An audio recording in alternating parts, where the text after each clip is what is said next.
اب قرآن کو ہم نے چھونا نہیں ہے، بلکہ کسی ایسی چیز کے ساتھ چھونا ہے جس کے ساتھ ہم، جو پاک کپڑا وغیرہ کوئی ایسی چیز ہو اس کے ساتھ ہم نے حالت حیض کے اندر قرآن کو چھونا ہے۔ تو حائضہ عورت نمبر 1 قرآن کو نہ چھوئے۔ نمبر 2، اگر قرآن مجید کو آپ زبانی پڑھنا چاہتے ہیں اس میں کوئی حرج نہیں ہے، مینس کہ اگر تلاوت کی غرض سے تو آپ نے نہیں پڑھنا قرآن کو، یا ثواب کی نیت سے، یا اللہ تعالیٰ کا قرب حاصل کرنے کے لیے جیسے ہم قرآن کی تلاوت کرتے ہیں اس غرض سے،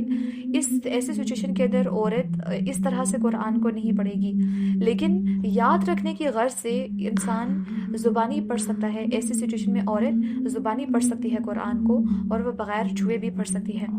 تو اگر عورت حالت حیض کے اندر ہے تو وہ قرآن کو نہیں چھوئے گی، لیکن قرآن کو زبانی، جیسے کچھ لوگ حفظ کر رہے ہوتے ہیں، اگر ان کو زبانی قرآن کو دہرانا ہے وہ دہرا سکتی ہیں۔ اور اگر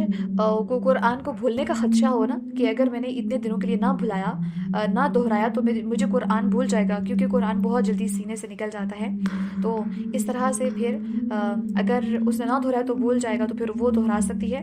تو ضرورت یا پھر کسی مصلحت کے تحت تفسیر کی کتب کا مطالعہ بھی کر سکتی ہے۔ جیسے ایک ٹیچر ہے، وہ کسی ادارے کے اندر پڑھا رہی ہے، اب وہ اتنے دنوں کے لیے چھٹی تو کر نہیں سکتی، اسے سبق پڑھانا ہے تو اس کو اس کا مطالعہ تو کرنا پڑے گا پہلے،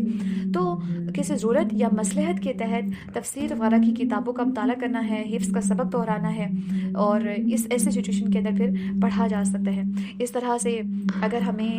اپنی پروٹیکشن کے لیے کچھ اذکار کے اندر قرآن کا آتے ہیں تو وہ بھی ہم پڑھ سکتے ہیں، جس طرح سے ہم صبح شام کے اذکار کرتے ہیں، یا کوئی دن کے اسپیشل ہمارے اذکار ہیں، ان میں سے اگر قرآن کے کوئی آیت آ جاتی ہے درمیان میں تو وہ ہم پڑھ سکتے ہیں۔ اور پھر اسی طرح سے بغیر ضرورت کے یا بغیر کسی مصلحت کے، صرف عبادت کی غرض سے یا تقرب الہی کی نیت سے قرآن کو حالت حیض کے اندر عورت نہ ہی پڑھے تو یہ بہتر ہے۔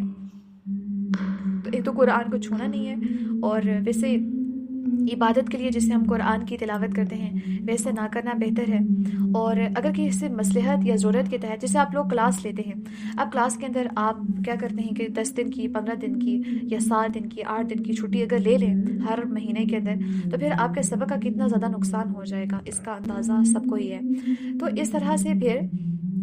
مصلحت کے تحت کہ جب آپ کو خدشہ ہو کہ میرا سبق اتنا زیادہ ضائع ہو جائے گا، تو آپ قرآن کو پڑھ سکتے ہیں، سبق کو سنا سکتے ہیں۔ اسی طرح سے پڑھانے والی جو ہے وہ، اس کو پتہ ہے کہ اگر وہ چھٹی کرے گی تو پھر اس سے یہ نقصان ہو جائے گا کہ اتنے سارے بچے، تھاؤزنڈس آف اسٹوڈنٹس کا نقصان ہو جائے گا، تو وہ پڑھائے گی ایسی سچویشن میں، تو وہ اگر اس کو پڑھانے کے لیے کسی مطالعے کی ضرورت پڑتی ہے، تفسیر کی کتاب کھولنے کی، یا قرآن کو ایکسپلور کر کے اس میں سے وہ دیکھ کے اسٹڈی کرنا چاہتی ہے، ریسرچ کرنا چاہتی ہے، تو ایسی سچویشن میں کی بھی جا سکتی ہے۔ تو بلا ضرورت اور بغیر کسی مصلحت کے نہیں، لیکن اگر مصلحت کے تحت پڑھنا چاہتے ہیں تو پڑھنا چاہیے، اور قرآن کو پاکی کی حالت میں ہی ہمیں چھونا چاہیے۔ یہ قرآن کے آداب میں سے ایک ادب ہے۔